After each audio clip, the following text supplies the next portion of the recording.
So, about 2 months ago, I started reading a book called Invitation to Solitude and Silence by Ruth Haley Barton.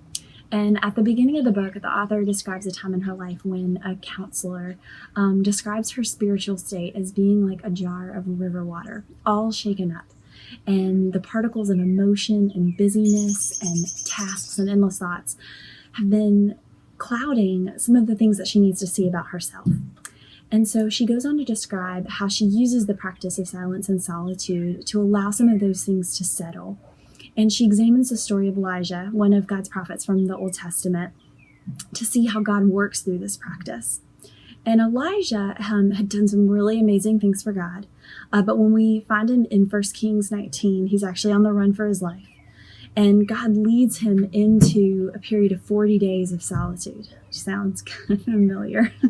But at the end of these 40 days, you know that Elijah is expecting something big or spectacular, or at the very least, some answers. But instead, he gets a question. And God asks him, Elijah, what are you doing here? And Elisha gets real honest with him. He tells him, listen, I've been working real hard. A lot of things haven't worked out. And now I'm alone and I'm at the end of my rope. And at that point, once again, you know that Elijah is expecting something spectacular.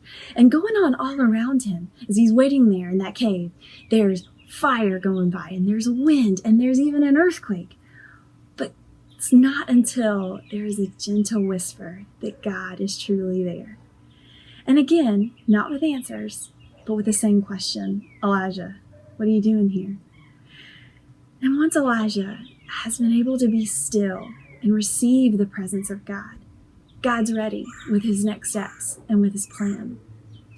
And I love this quote from Barton in the book. She says that God's intention was not for Elijah to stay in solitude forever. It was that he returned to his prophetic ministry rested and recalibrated through the wisdom that he received. He was able to re-enter life in the company of others with the staying power that sustained him until the end of his life on earth.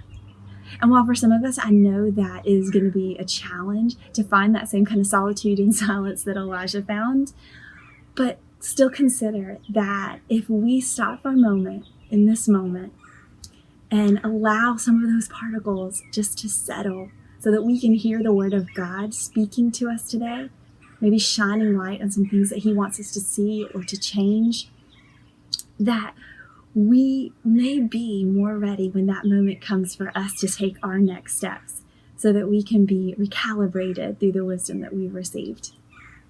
I hope you're having a good day, Cypress, and that the voice of the Lord is speaking to you.